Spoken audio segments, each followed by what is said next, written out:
Muy buenas tardes, compañeros, y bienvenidos a su clase número 5 de español. Vamos a continuar hablando acerca de los tipos de textos. En esta ocasión vamos a hablar de el periódico.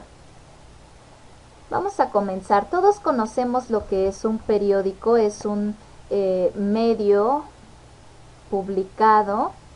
Es un medio que se conoce como medio impreso. Y bueno, tiene diferentes secciones en las que presenta diferentes noticias, presenta información.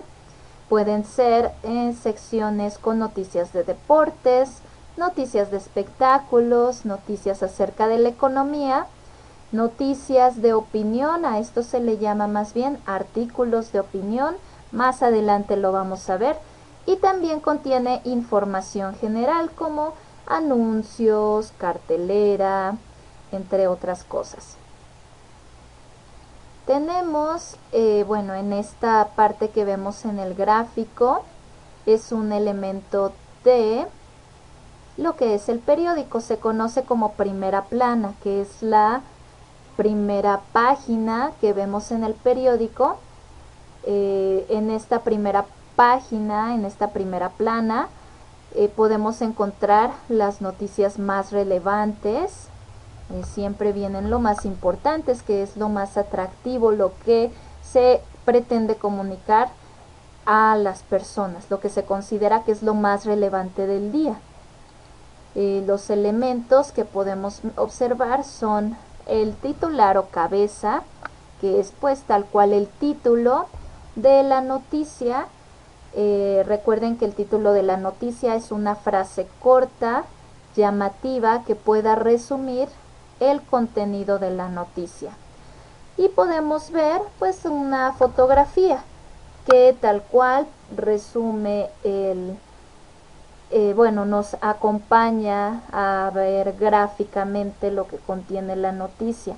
Generalmente las fotografías pues son fotografías que algún reportero fotógrafo tomó del evento o de la situación, del accidente, de lo que se está reportando, de lo que se está dando la noticia. Vamos con nuestro siguiente medio. En este caso, nuestro siguiente tipo de texto es el recado. El recado ya lo vimos como recado telefónico. Sin embargo, este es otro tipo de recado, que es un recado no cerrado a lo que es pues por teléfono, sino un recado en general. Este recado pues nos sirve para poder, al igual que el teléfono, para poder decirle algo a alguien que no estamos encontrando al momento. Por lo tanto, tiene que contener información precisa y exacta, alguna instrucción en caso de que exista. Por ejemplo, si yo voy a buscar a mi hermano, pero mi hermano no se encuentra y en vez de mi hermano veo a su esposa, entonces le dejo el recado con su esposa y ella quizás anota la información que yo le di de lo que yo necesito que mi hermano haga. Si hay alguna instrucción, qué reacción necesito que tenga de su parte. Si tiene que pasar a recoger algo en algún sitio, también tiene que anotarse. Los recados pueden ser cortos o pueden ser largos. Esto va a depender siempre de pues el contenido de la información o de lo que yo necesite de la otra persona.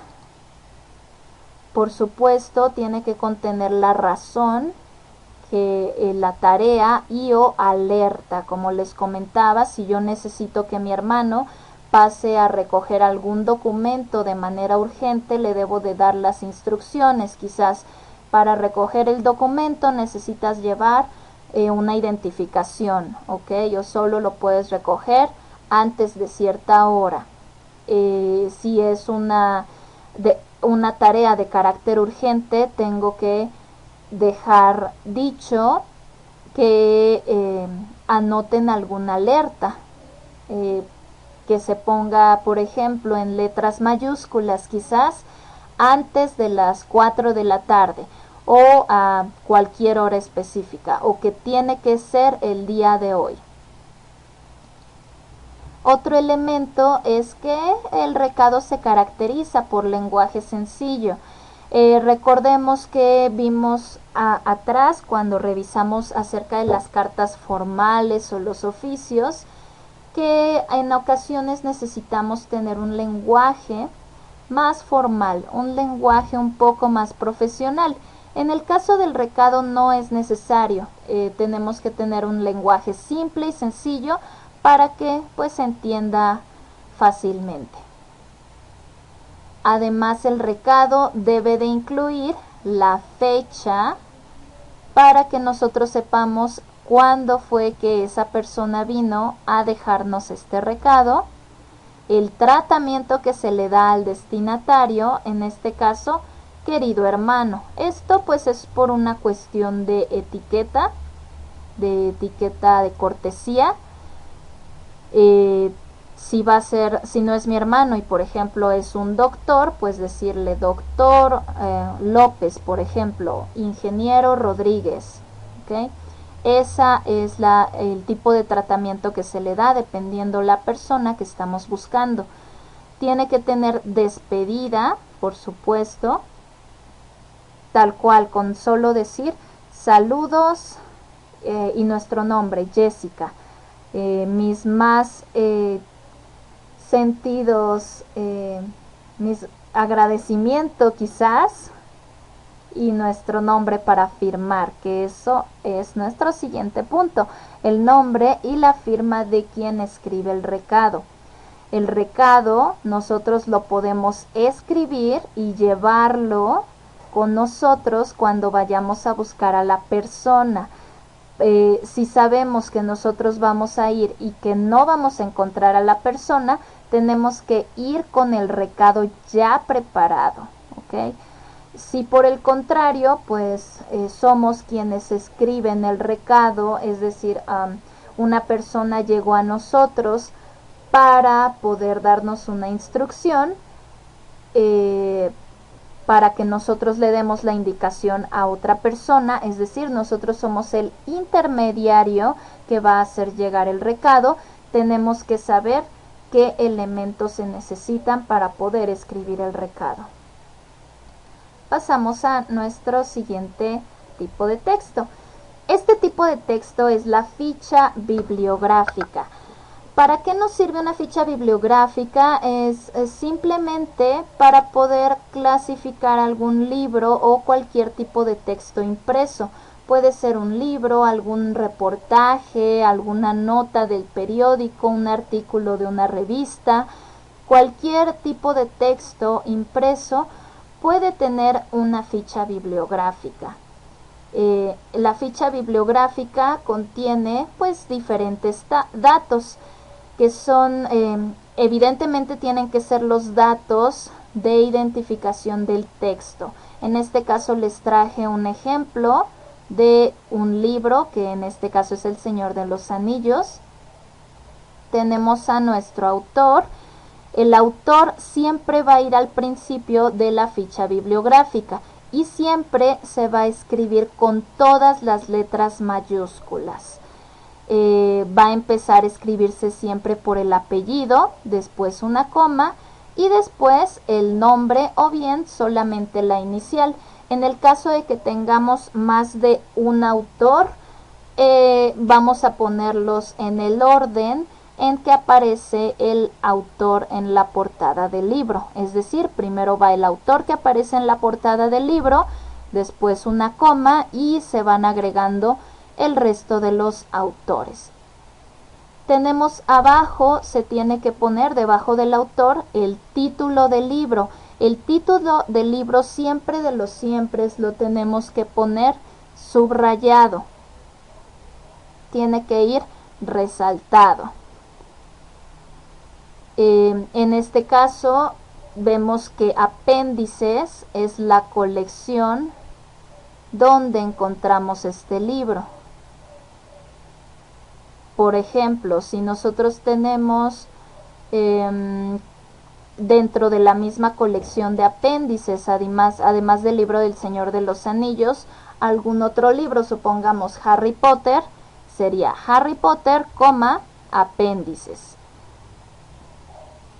Después de esto, podemos la información de la edición, que pues es el lugar, el año de publicación, el número de páginas, la condición editorial, que sería el lugar España, Minotauro, que es la editorial, el número de edición, que es la primera edición, tenemos la traducción, quién hizo la traducción del libro, que fue Carlos Buenver. En este caso, si existe traducción, se pone aquí en la parte del editorial y antes del año.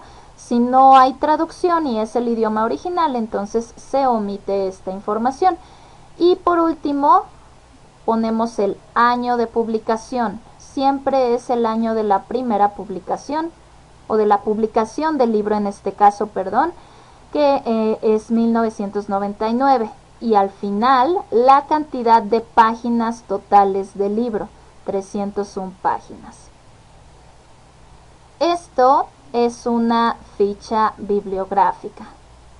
Generalmente estas se utilizan en las bibliotecas para poder localizar un libro más fácilmente. Lo que yo siempre les recomiendo es que si ustedes van a ir a la biblioteca o a una librería a buscar un libro, hagan primero la ficha bibliográfica del libro y la lleven a la librería o la biblioteca para mostrarla a la persona que les puede atender y que pueda localizar esa persona el libro más fácilmente. Esto también nos sirve para sacar referencias ya dentro de cuando nosotros estamos escribiendo algún texto, un ensayo, y necesitamos citar a un autor. Las fichas bibliográficas nos sirven para hacer esas citas, o bien para añadir la bibliografía, que son los libros o los textos de donde nosotros conseguimos la información para escribir nuestro ensayo o el texto que nosotros como autores estamos escribiendo. Pasamos a la siguiente. Muy bien, en esta ocasión ya pasamos de los textos periodísticos a un rubro muy importante, que son los textos publicitarios. Ya vimos anteriormente, hablamos acerca de los carteles. Ahora, más que hablar acerca de cómo están constituidos, vamos a hablar acerca de cómo se comprenden, cómo hacer una lectura de comprensión de textos publicitarios. En este caso, enfocándonos a la parte gráfica. Recuerden que textos publicitarios también hay aquellos que son audiovisuales o que solo son auditivos. Por ejemplo, la televisión, que tiene no solamente imágenes que se mueven, sino también tiene sonidos, tiene voces, tiene música. O en el radio tenemos textos publicitarios, bueno, en este caso se llaman spots de radio, donde no vemos nada gráficamente, pero están basados solamente en el audio, en lo que escuchamos. En este caso, vamos a encontrar ciertas características que tienen los textos publicitarios. Estos, por ejemplo, que tienen el fin de anunciar, que son anuncios, por ejemplo, de comerciales, de empresas que pretenden vender sus productos. Este anuncio es un anuncio de la empresa refresquera muy conocida, que bueno, tiene sus elementos, que es una imagen principal, una imagen llamativa. Hay que fijarnos bastante bien qué es lo que está transmitiendo la imagen. Primero, la imagen en sí es una muchacha, está tocando la guitarra, y pues uno puede preguntarse en primera instancia ¿Qué significa o qué tendría que ver una chica tocando la guitarra con un refresco de cola? Aquí la intención de Coca-Cola es unificar y dar un mensaje mediante esta imagen y las frases que incluye dentro de la imagen. Vamos a revisar las frases. Dice aquí: el sabor de lo auténtico, el sabor real que pide la vida, Coca-Cola lo tiene. ¿Tiene algo que ver el hecho de ser auténtico con tocar la guitarra o de ser real en la vida con tocar la guitarra? Yo creo que quizás se podría entender que cuando una persona toca la guitarra, pues entiende quizás que está siendo creativo. La creatividad tiene mucho que ver con la libertad. Entonces lo que Coca-Cola quiere que pensemos con esta imagen es que al igual al consumir su bebida, pues tú te vas a sentir tan auténtica y tan libre y tan creativa como una muchacha tocando la guitarra. Después tiene abajo su eslogan que dice que es Coca-Cola, la chispa de la vida. También te hace pensar que el hecho de tomar Coca-Cola es compararlo o es comparable con el hecho de dedicarte a hacer algo que te gusta. Ahí es cuando nos tenemos que preguntar dentro de ese análisis si realmente tiene sentido el mensaje que Coca-Cola nos esté dando. Muchas veces las empresas utilizan ciertas imágenes con gente atractiva haciendo cosas que son atractivas o que son interesantes para que nosotros deseemos ser esas personas, para que en nuestra mente asociemos el hecho de consumir ese producto para convertirnos en la persona que está en el anuncio, lo cual pues evidentemente no es real. Nosotros tenemos que aprender a mirar la publicidad de manera inteligente para no dejarnos engañar o dejarnos llevar a consumir algo solamente porque nos pareció atractiva la muchacha de la imagen, o solamente porque nosotros nos gusta tocar la guitarra o nos gustaría tocar la guitarra. Tomar una Coca-Cola no nos va a dar las habilidades para tocar una guitarra. Entonces, aquí vienen estos puntos. Es importante conocer y saber qué necesitamos realmente antes de consumir determinado producto. Si lo que necesito es tocar la guitarra o lo que deseo es aprender a tocar la guitarra, entonces no necesito tomar una Coca-Cola, no me va a servir realmente de nada para tocar la guitarra. Quizás necesitaría primero comprarme una guitarra o conseguir una guitarra y después buscar a alguien que me dé clases de guitarra. Si yo lo que tengo es sed o antojo de algo dulce, entonces ahí sí me lo puede satisfacer una Coca-Cola. El segundo punto dice comprar realmente si nos es de utilidad y no solo porque nos gustó el producto o porque el mensaje publicitario es bonito e importante. Esto tiene todo que ver con lo que les decía. Nosotros podemos ver imágenes que nos parezcan interesantes o imágenes muy bonitas con muchos colores o de algo que nos guste mucho, que nos atraiga mucho, pero quizás están promocionando algo que realmente no es muy útil para nosotros o que nunca lo vamos a utilizar, que realmente no lo necesitamos. Volviendo a tomar el ejemplo de la Coca-Cola. La Coca-Cola pues es una bebida que a lo mejor es muy rica, me puede quitar la sed sí o no. Bueno, es muy dulce, quizás si me la tomo en lugar de quitarme la sed me puede provocar más sed porque es muy dulce, o tener alto contenido en calorías. Entonces, si tengo la posibilidad a lo mejor de tomarme un vaso de agua en lugar de tomarme una Coca-Cola, y la razón, lo que yo tengo es sed, Entonces, pues ahí no vale la pena consumir una Coca-Cola solamente porque nos pareció atractivo el mensaje publicitario que nos dio, o solamente porque alguna celebridad pues salió en la televisión o en una imagen que vimos por la calle tomando Coca-Cola. El tercer punto que vemos por aquí es pues efectivamente revisar siempre qué información nos transmiten las compañías y si el mensaje que nos están dando es real.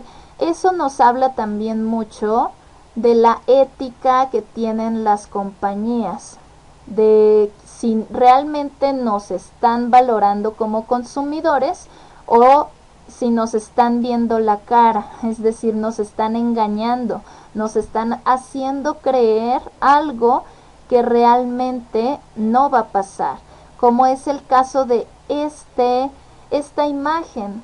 Esta imagen ya la analizamos y si la vemos en frío, pensamos que realmente una muchacha tocando la guitarra no tiene absolutamente nada que ver con un refresco de cola. Quizás era suficiente poner este recuadro para que Coca-Cola se anunciara que es tal cual su producto. Pero poner algo que está fuera de lugar para hacernos creer como consumidores que vamos a ser auténticos como la chica que toca la guitarra, libres y creativos, solamente por tomar su producto, es una mentira. Entonces, ahí podemos juzgar un poco la ética de la compañía. Pero vamos a pasar más allá porque los textos publicitarios no solamente tienen que ver con ventas o con el mercadeo, el marketing. Tenemos también textos de publicidad, de diferente tipo de publicidad. Como vimos hace un par de clases, hablábamos de que yo les traje una imagen acerca de lo que es el COVID-19. También tenemos publicidad que nos ayuda a generar conciencia acerca de ciertas situaciones sociales que tenemos que pensar, como es esta imagen que les traje aquí. Esta imagen, lo primero que vemos, ¿qué es lo que nos genera? Si la imagen de Coca-Cola nos hacía ver a la chica esta agradable, atractiva, como que queremos ser como ella, ¿qué es lo que nos genera entonces esta publicidad? Les invito a que la miren y reflexionen, aunque la frase que está ahí está en inglés, pero no importa porque ya nos está transmitiendo algo. Tenemos ciertos colores en la imagen, tenemos el color negro predominante con sombras y lo único que está iluminado es la mitad del rostro de la persona que está ahí. ¿Quién es esa persona? Es un niño. Es un niño que evidentemente tiene semblante triste y tiene el ojo hinchado por algún golpe. Lo que dice la oración, dice que él dice una oración que se suele decir mucho en las familias a los hijos. La oración dice, él tiene los ojos de su madre. Entonces, cuando ven esto y escuchan, él tiene los ojos de su madre, ¿qué les hace pensar? Es un anuncio claramente que nos habla de generar conciencia hacia la violencia doméstica, hacia la violencia intrafamiliar. El hecho de que un niño tenga el ojo hinchado por un golpe y que esos ojos sean los ojos de su madre nos hace pensar que su madre también está siendo violentada. Entonces, este tipo de anuncios apelan a los mismos sentimientos que un anuncio publicitario de consumo, como el de Coca-Cola, como para vender algo. Pero aquí no te están vendiendo algo, no te están pidiendo que inviertas tu dinero para comprar un producto. Aquí lo que hace esta imagen es hacernos reflexionar acerca de lo terrible que es la violencia intrafamiliar y que existe, sobre todo, que no le demos la vuelta, que no le demos la espalda, que hablemos que sí existe y pues la parte que debemos de tomar acción al respecto es pues no dándole la espalda a aquellas personas que conocemos que le están viviendo, mantenernos cerca de ellos para pues poder brindar de alguna manera algún apoyo, aunque sea un apoyo moral. La posibilidad de que ellos salgan de ese círculo, ser nosotros los que estamos afuera del círculo y que podemos ser el enlace para que esas personas que están en esas situaciones salgan de ahí.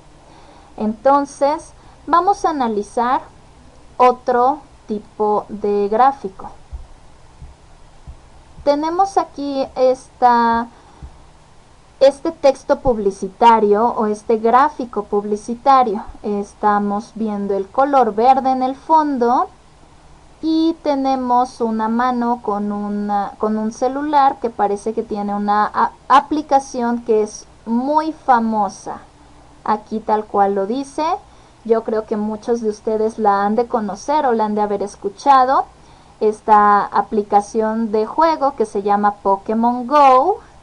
Y parece que la persona está jugando a este juego. ¿Qué dice aquí la frase? La frase también está en inglés, pero la frase dice: los Pokémones son reales, salvémoslos a todos. Los Pokémones son reales, salvémoslos a todos. Y tenemos un panda en la imagen. Aquí, bueno, tan solo ya de ver la imagen, de leer la frase, al igual que en la otra imagen, podemos asociarla inmediatamente.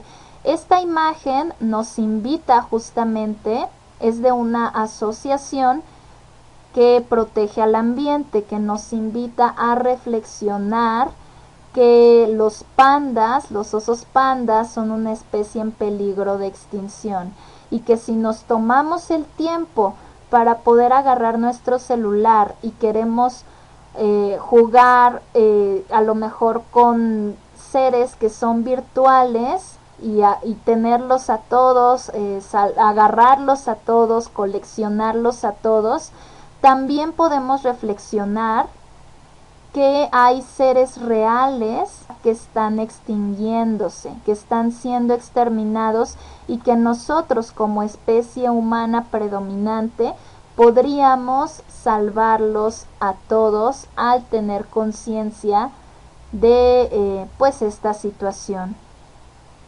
Entonces aquí de nuevo vemos el cómo se ocupan los mismos recursos.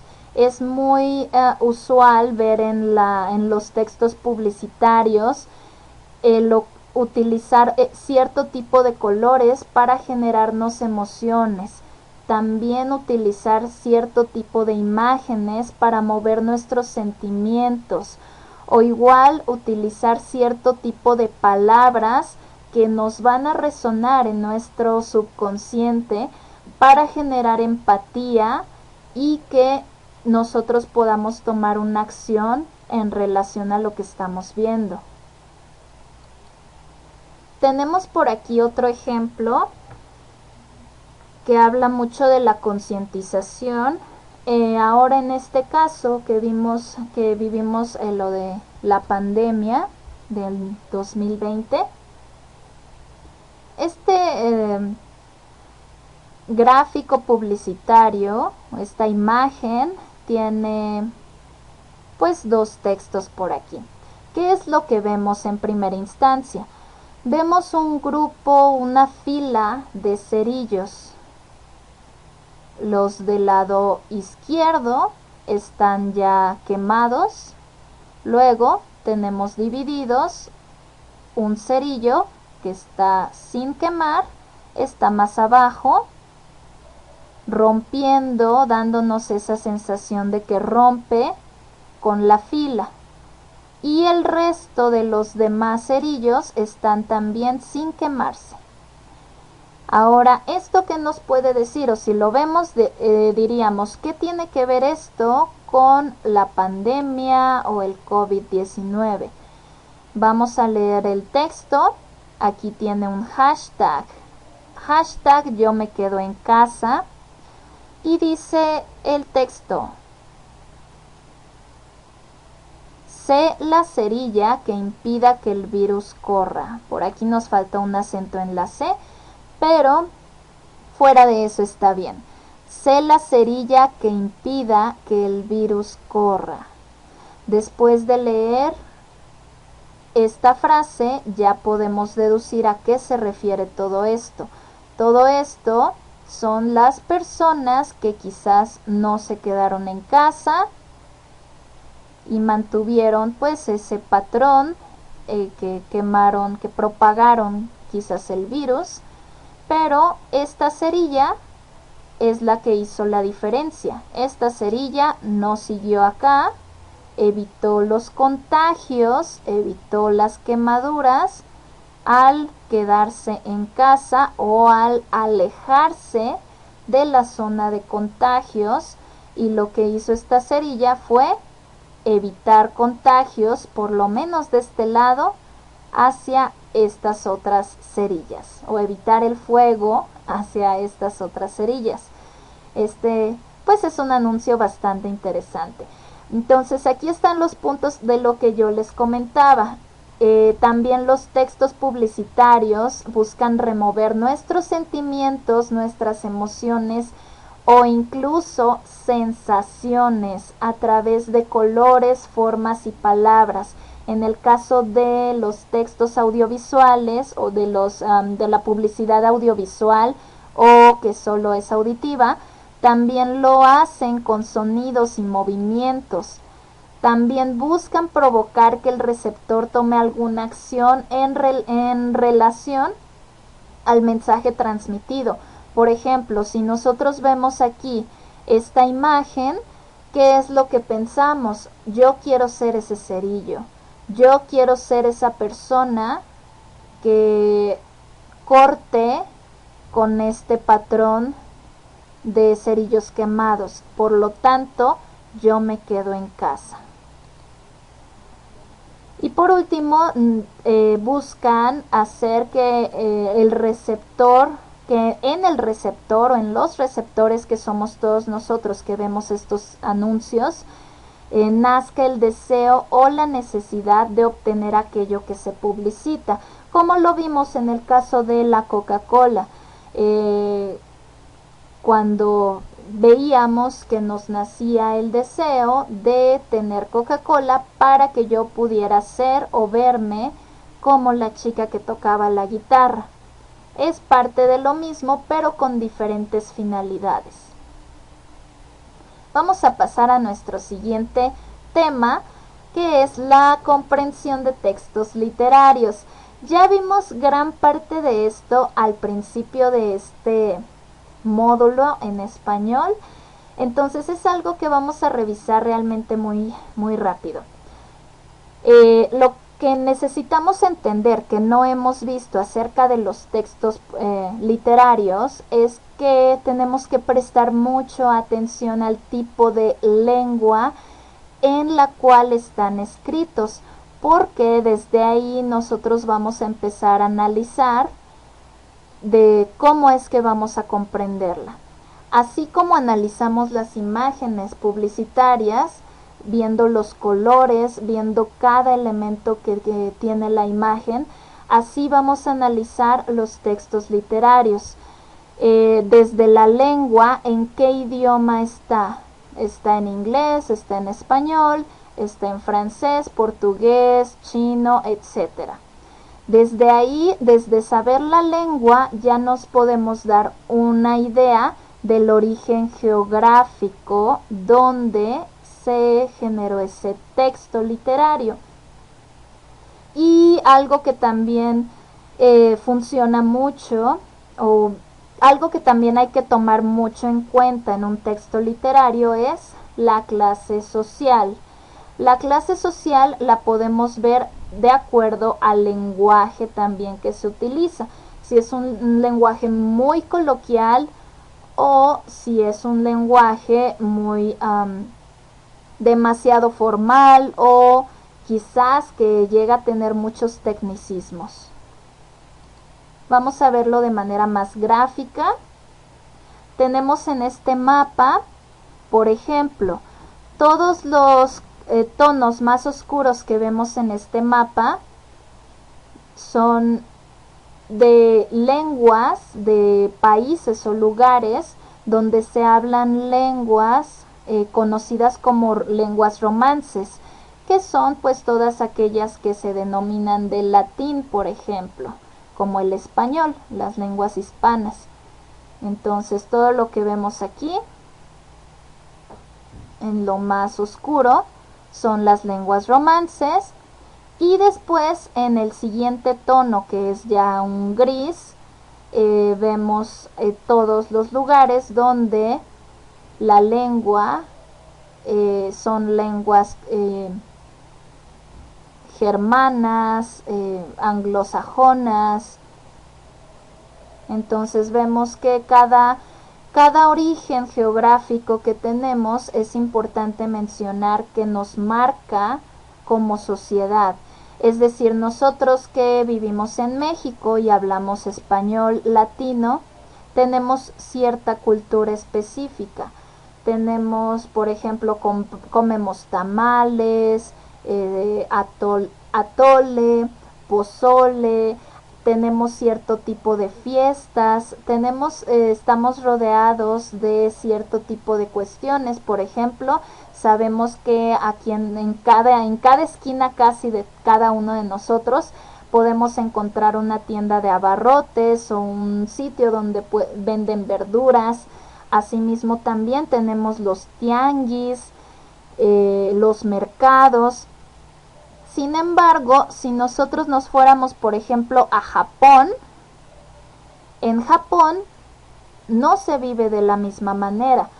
En general, pues ellos también tienen calles, tienen como las normas muy generales de la sociedad, pero ahí pues no puedes encontrar un tianguis, no puedes encontrar tamale, pozole, atolito. Ahí encuentras otra clase de cosas de acuerdo a la cultura de ellos. Generalmente ellos tienden más al pescado y la comida marina, debido a que pues es una isla, y así sucesivamente con cada país.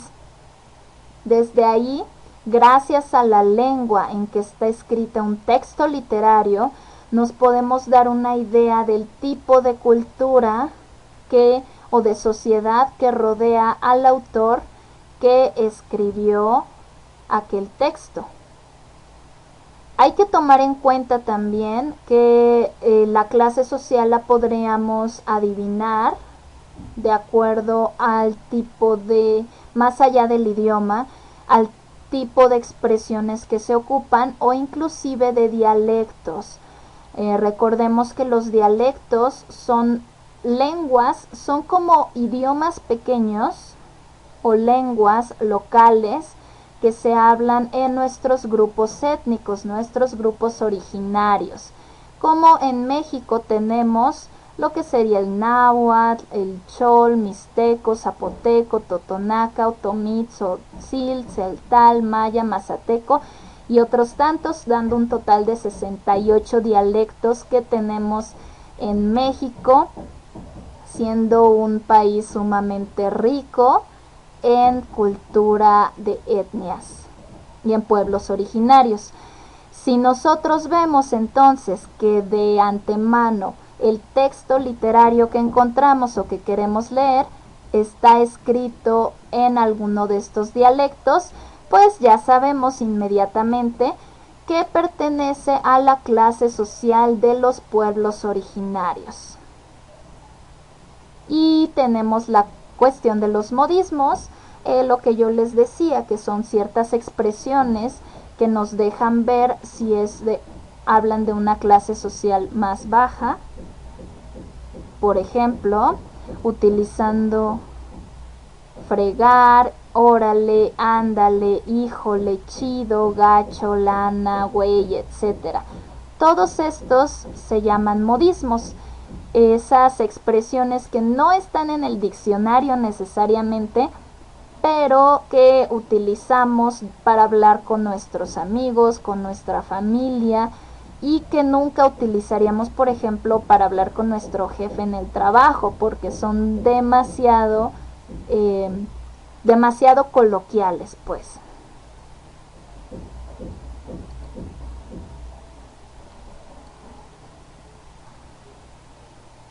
Muy bien, ahora pasamos a que también, además de la lengua o del idioma y todo esto, para poder comprender textos literarios, tenemos que verificar el nivel educativo y también para poder ver la expresión de la lengua.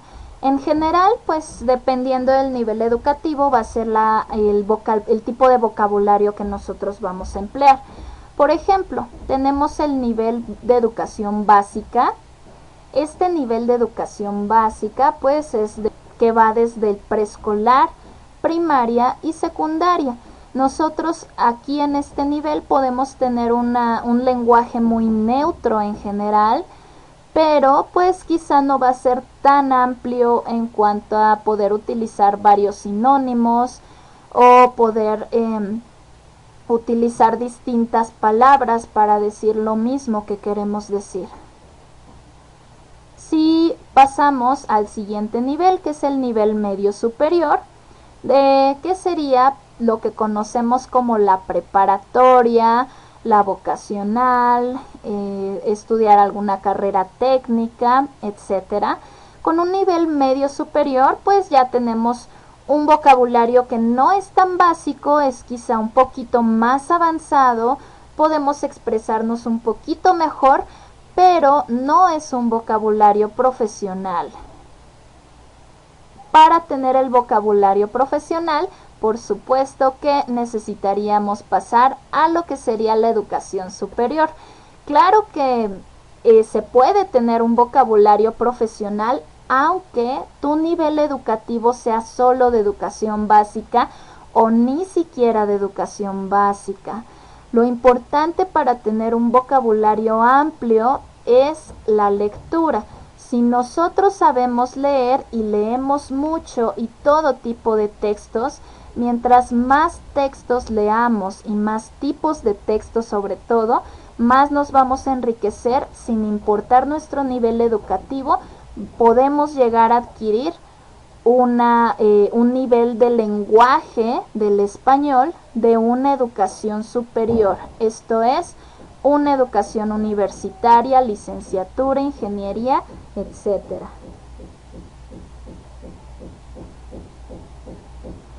Muy bien, también para tomar en cuenta la lengua tiene pues de característica la edad. La edad podemos verla en cuanto a generaciones. Por ejemplo, un niño, actualmente que estamos en 2020 se les conoce como generación alfa, los niños que tienen quizás de 9, 10 años para atrás. No va a expresarse un niño igual que lo hace quizás un adulto de más de 40, 50 años, ¿no? 50, 60 años. Entonces a esto se refiere con la edad. Cada persona, variando su edad, va a utilizar la lengua de manera diferente. Es lo mismo que, por ejemplo, tenemos un adolescente que ahora se le conoce, que ahora los adolescentes son parte de lo que se conoce como la generación Z, estos adolescentes pues van a tener una tendencia a hablar más con modismos que a lo mejor un adulto o una persona mayor, quizás ya de 70 años. Esa es pues la diferencia en la lengua de acuerdo a la edad. Y nosotros, para poder comprender un texto literario, tenemos que revisar eso. Si el texto literario que llegó a nuestras manos tiene una lengua llena de modismos, quizás llena de de un lenguaje que puede ser un lenguaje muy básico, muy coloquial, donde no hay palabras que sean tan difíciles de comprender, ¿no? Difíciles de digerir. Entonces, seguramente va dirigido a adolescentes o inclusive pudo haber sido escrito por alguien muy joven, un adolescente incluso.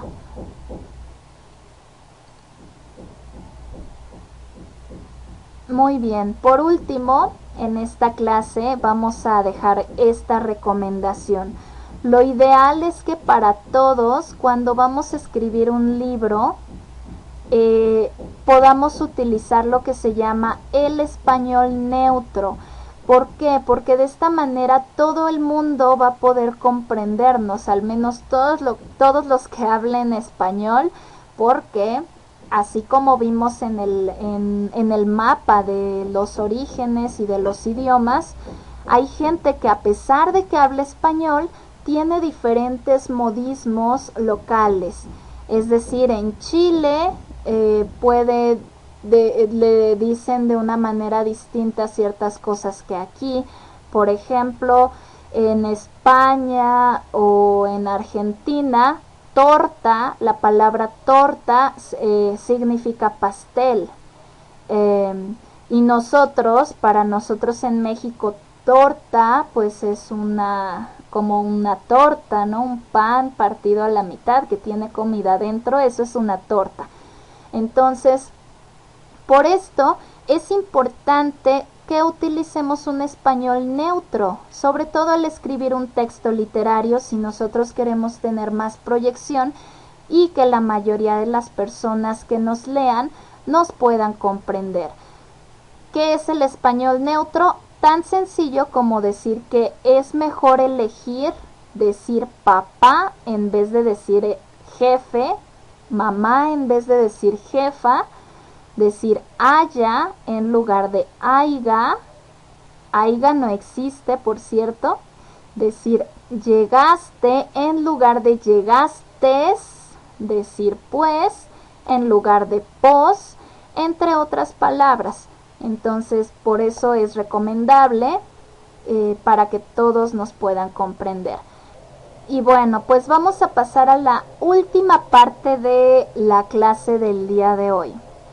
Esto es la lectura de comprensión de textos periodísticos. Hablamos hace rato un poco acerca del periódico, pero ahora vamos a hablar acerca de lo que es la prensa específicamente.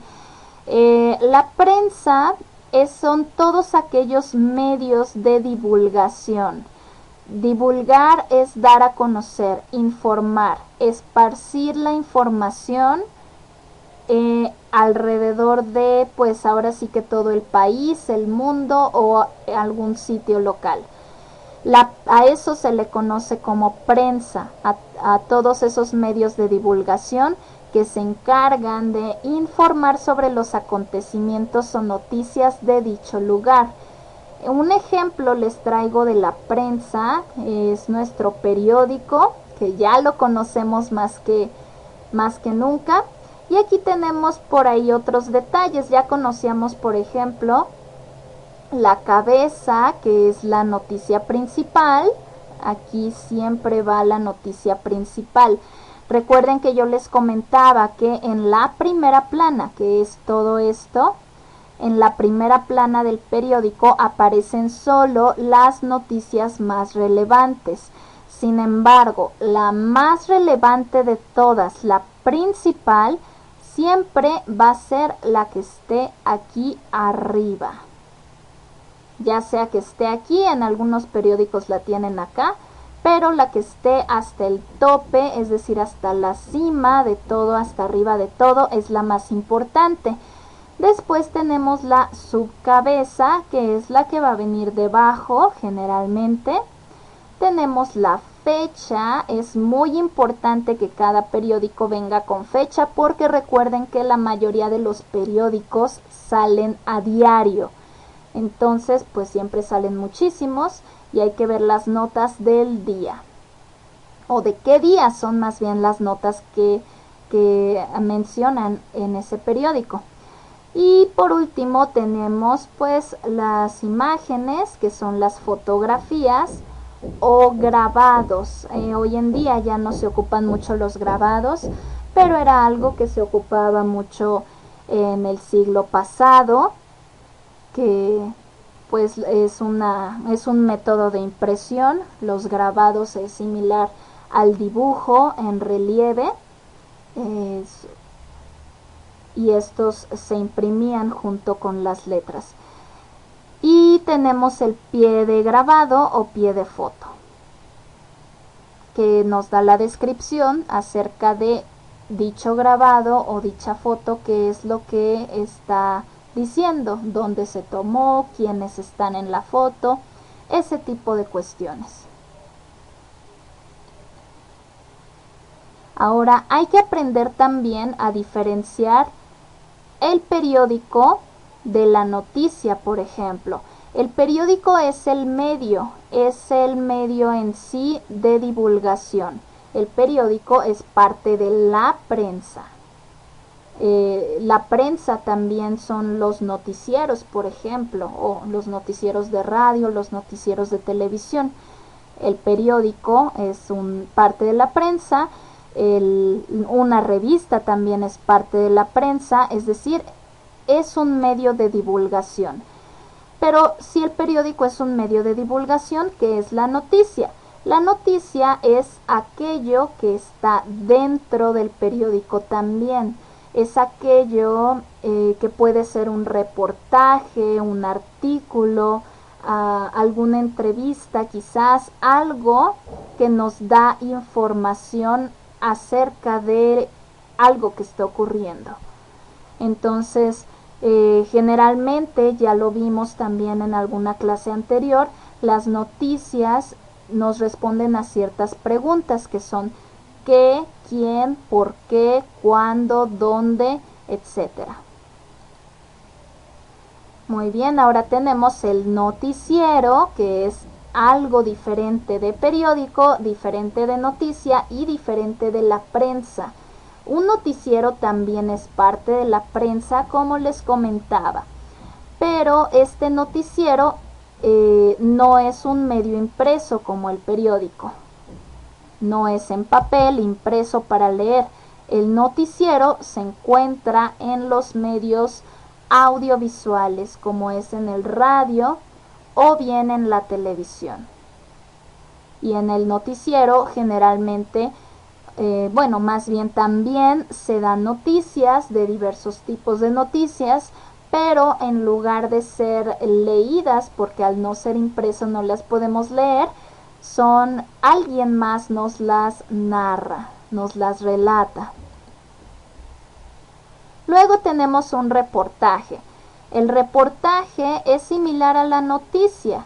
Es algo que puede estar contenido tanto dentro de un periódico como dentro de un noticiero.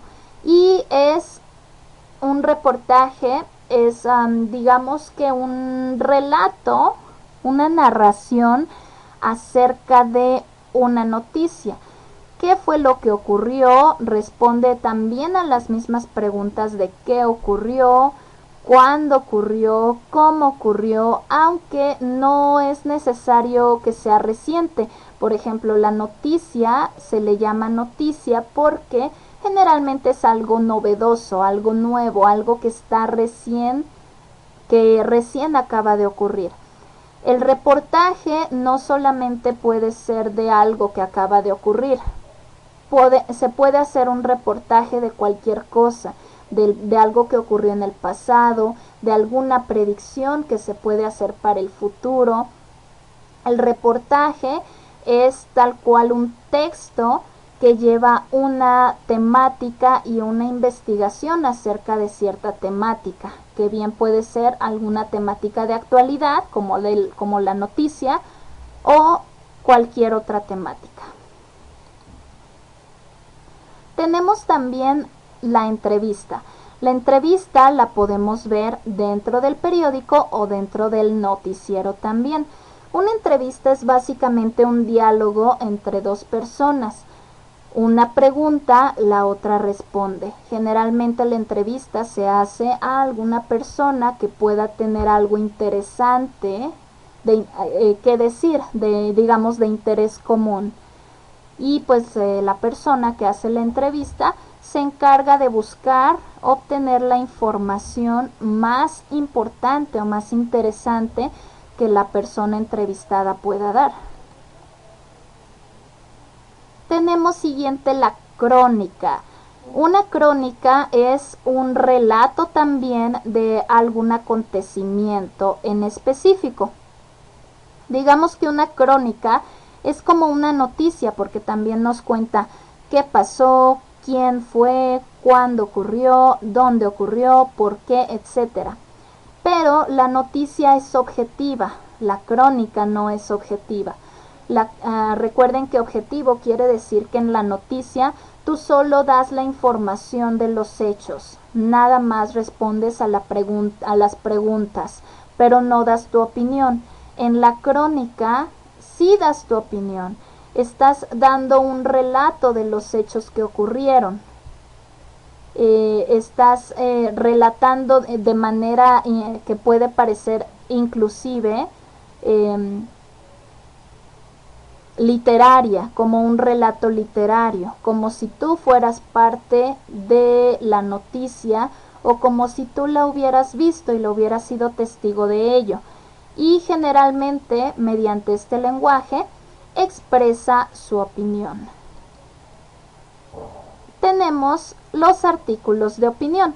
El artículo de opinión, como su nombre lo dice, son similares a los reportajes, es decir, es un texto que habla de alguna temática en específica, de algún tema en especial, que puede hablar de una noticia, puede hablar de una entrevista, puede hablar de lo que sea, pero a diferencia del reportaje, que generalmente pues no incluye la opinión personal del reportero, un artículo de opinión sí que va a incluir la opinión personal de la persona que lo escribe, porque para eso es para que tú des tu opinión o la persona dé su opinión, analice el tema, analice lo que sea de lo que va el artículo y dé su opinión, ya sea personal o profesional, en relación a los acontecimientos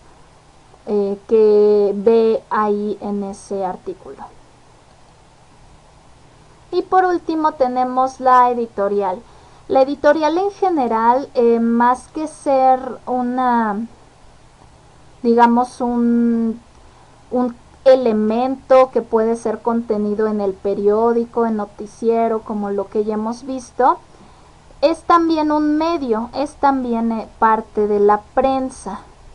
La editorial generalmente es como una especie de marca, por así decirlo, que solamente hace cierto tipo de contenido, y todo el contenido que viene dentro de esa marca o dentro de esa editorial va a tener siempre la misma ideología o la misma opinión.